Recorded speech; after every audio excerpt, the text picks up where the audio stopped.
नमस्कार, न्यूज 7 में आपका स्वागत है। मैं हूं शफाली। खबरों के विस्तार से पहले आइए संक्षेप पर डालते हैं एक नजर।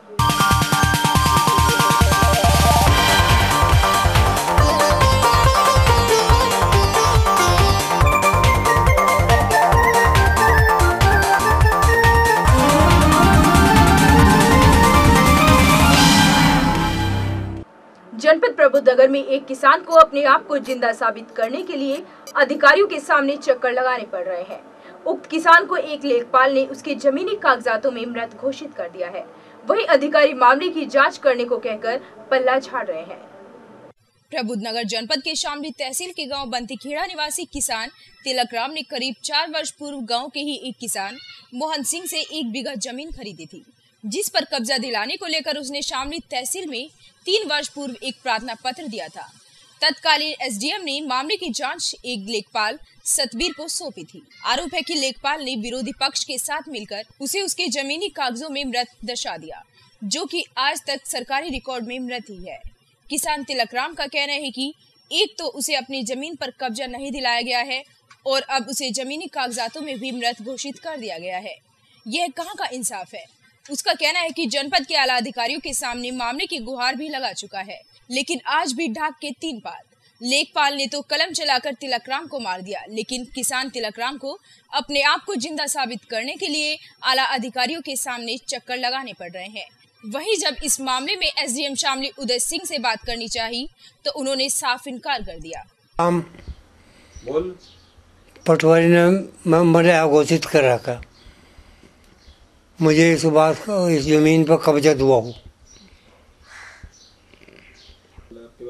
जी हमने वो कई साल पहले ज़मीन ली थी, तो वो हमारा उस पर मुकदमा जीत गए थे, तो उसमें तो कुछ कार्रवाई नहीं हो रही। उससे अलग और अनाबाबा जिसमें कागज में मर तक दिखा दिए, तो उस पर कोई कुछ कार्रवाई नहीं कर रहा और ज़मीन विपक्षी हो रहा, उस पर हमारा कब्जा भी नहीं हो रहा। कितने साल पहले ली थी जमीन? 5 साल हो गए। तो इस बारे में किसी बड़े अधिकारी को? हाँ जी, बड़े अधिकारी से मुकदमा चल रहा, इस पर कोई कुछ गौर नहीं दे रहा।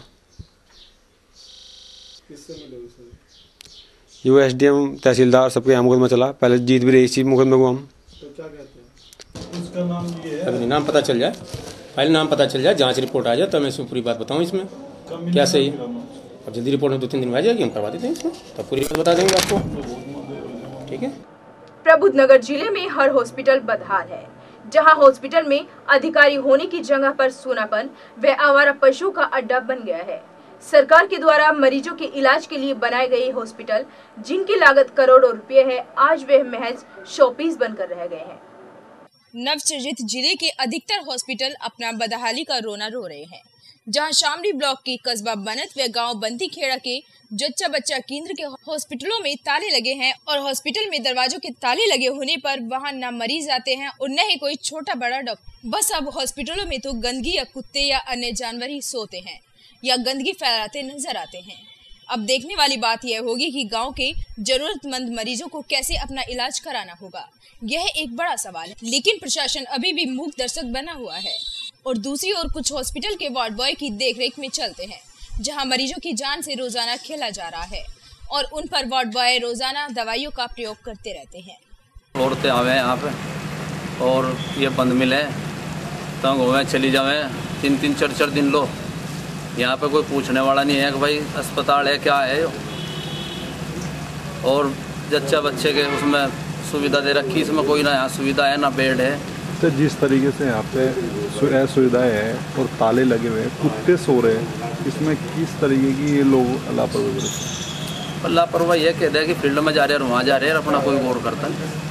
अच्छा, कभी आप जिस तरीके से एक सामाजिक से जुड़े हुए वो व्यक्ति है, तो समाज में इधर उधर इन व्यक्तियों को देखा कभी आपने? हाँ, मैं तो इधर जब बंद मिले कहीं इंगे तिंगे दिखते नहीं, कहीं वो पता नहीं कहाँ फील्ड में जावे।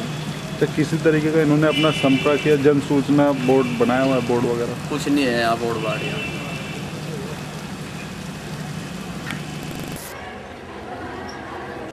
शामली नगर के रेलवे फाटकों पर बढ़ती दुर्घटनाओं को लगाम लगाने के लिए रेलवे प्रशासन ने शामली में 2 गेटों पर क्रॉस बैरियर लगाए हैं। अधिकारियों का कहना है कि इससे दुर्घटनाओं में कमी आएगी। शामली नगर के धीमानपुरा रेलवे फाटक के गेट नंबर 90 पर क्रॉस बैरियर बनाया गया। एसएससी जगवीर सिंह के अनुसार इस क्रॉस बैरियर से सड़क के दोनों ओर के पोल विपरीत दिशा में खुलेंगे और बंद होंगे, जिस कारण फाटक बंद होने के दौरान एक साइड से वाहन चालक फाटक को पार नहीं कर पाएंगे, जिसके कारण होने वाली दुर्घटनाओं पर पूर्णतः अंकुश लगेगा। उन्होंने कहा कि इससे पूर्व यही कार्य धीमानपुरा फाटक पर कर लिया गया है। रेलवे फाटकों पर बढ़ती दुर्घटनाओं को रोकने के लिए रेलवे विभाग ने कसी कमर रेलवे फाटकों पर लगाए गए बैरियर, जिससे यहां पर होने वाली दुर्घटनाओं पर लगेगा पूर्णतः अंकुश। सरफराज अली, न्यूज़ 7 शामली। न्यूज़ 7 में हो चला है वक्त एक छोटे से ब्रेक का। जाइएगा नहीं, देखते रहिए न्यूज़ 7। दीदी आपका घर तो मैं मनाऊंगा, तो मैं आपकी सुई लगाऊंगी। जल्दी चलो बच्चों, स्कूल को देर हो रही है। बच्चों का हो यदि सपना, पढ़ लिख कर कुछ हो बनना, इंजीनियर या डॉक्टर, तो क्या करें? हम तो जाएंगे भारतीय पब्लिक जूनियर हाई स्कूल। भारतीय पब्लिक जूनियर हाई स्कूल में पढ़ेंगे। I want to be a doctor. I want to be a pilot. हमारे स्कूल का नाम भारतीय पब्लिक जूनियर हाई स्कूल है। जो हमारे टीचर हमें पढ़ाते हैं, हम बहुत ही मन से उसे पढ़ते हैं और आगे भी हम ऐसे ही पढ़ते रहेंगे। आप जीवन भर अपने बच्चों के भविष्य के बारे में सोचते हैं, लेकिन भारतीय पब्लिक जूनियर हाई स्कूल आपके सपनों की नींव को मजबूत करता है, जिससे आपका बच्चा आपके सपने पूरा कर सके। भारतीय पब्लिक जूनियर हाई स्कूल, गली नंबर 5, मोहल्ला रेल पार, शामली। Mobile number 9536912498। हमारे विद्यालय में जो है वो कंप्यूटर शिक्षा, अच्छा फर्नीचर है, अच्छे पानी की व्यवस्था है और आने जाने वाहन सुविधा भी है। अनुभवी टीचर हैं जो कि हमारे बच्चों को अच्छी प्रकार से शिक्षा दे रहे हैं। भारतीय public junior high school. Break के बाद न्यूज़ 7 में आपका स्वागत है। नगर की चौधरी चरण सिंह कॉलोनी में कॉलोनी समिति की ओर से श्री राम कथा का आयोजन किया गया, जिसमें शनिवार को कथा को आगे बढ़ाते हुए कथावाचक मुकुल आनंद ने कहा कि समय किसी का इंतजार नहीं करता, सभी को समय का इंतजार करना पड़ता है। उन्होंने कहा कि कलयुग में भगवान नाम ही आपको भवसागर से पार उतार सकता है। कथावाचक मुकुल आनंद ने कथा को आगे बढ़ाते हुए कहा कि जिस प्रकार हमारा समूह होता है, उसी प्रकार हमारा स्वभाव भी होता है। आपके भाव भी आपको आगे प्रभु भक्ति में लगा सकते हैं। उन्होंने कहा कि जैसे सूर्य अंधकार को मिटाता है, उसी प्रकार भगवान के शरण में जाने से आपके जीवन में प्रकाश आ जाता है। भगवान अपने भक्तों की पुकार पर दौड़े चले आते हैं। इस अवसर पर नगर के सैकड़ों श्रद्धालुओं ने कथा को सुनकर धर्म लाभ उठाया। यहाँ पर राम कथा का प्रारंभ हमने 1 तारीख को किया और उससे पहले दिन हमने कलश यात्रा निकाली। कलश यात्रा निकालने का संकल्प इसलिए लिया गया था क्योंकि जो भूमि हमें मंदिर के लिए दान दी गई थी, उसमें व्यवधान डाला गया। उस व्यवधान डालने के बाद हम उसे सहन न कर सके और हमने दृढ़ संकल्प किया कि हम हर हाल में सबकी सहभागिता का साथ अपने बुजुर्गों की अनुमति से सभी चरण सिंह वासियों के सम्मान के लिए कलश यात्रा का आयोजन भी करेंगे और राम कथा लगातार 1 तारीख से 9 तारीख तक चलती रहेगी। किसके सौजन्य से? ये समस्त चरण सिंह कॉलोनी वासियों के सौजन्य से हो रही है। और क्या मुख्य अतिथि? इसके मुख्य अतिथि गुरुजी जो हैं, कथावाचक जो है श्री मुकुल आनंद जी महाराज हैं और इसके संयोजक समस्त चरण सिंह कॉलोनी वासी हैं। हम केवल मंदिर निर्माण का कार्य नहीं करेंगे, हम इससे आगे बढ़कर पहले मंदिर निर्माण करेंगे, सबको एकत्रित करेंगे, सबको समभाव के साथ लेकर चलेंगे। उसके बाद हम जल प्रबंधन करेंगे, उसके बाद हम आपस में भाईचारा बढ़ाएंगे और अच्छे से अच्छा कार्य समाज के लिए जो भी होगा उसे लगातार संपन्न कराते रहेंगे। चौधरी चरण सिंह विश्वविद्यालय से संबंधित कॉलेजों में मुख्य परीक्षा 2012 की परीक्षाएं कराई जा रही हैं। शनिवार को शामली के वीवी डिग्री कॉलेज में भी परीक्षा की द्वितीय पाली में एमए एजुकेशन की परीक्षा का आयोजन किया गया, जिसमें लगभग 350 विद्यार्थियों ने भाग लिया। शनिवार को नगर के वीवी डिग्री कॉलेज में प्रथम वर्ष के विषय एजुकेशन की परीक्षा का द्वितीय पारी में आयोजन किया गया, जिसमें कॉलेज के 350 परीक्षार्थियों ने भाग लिया।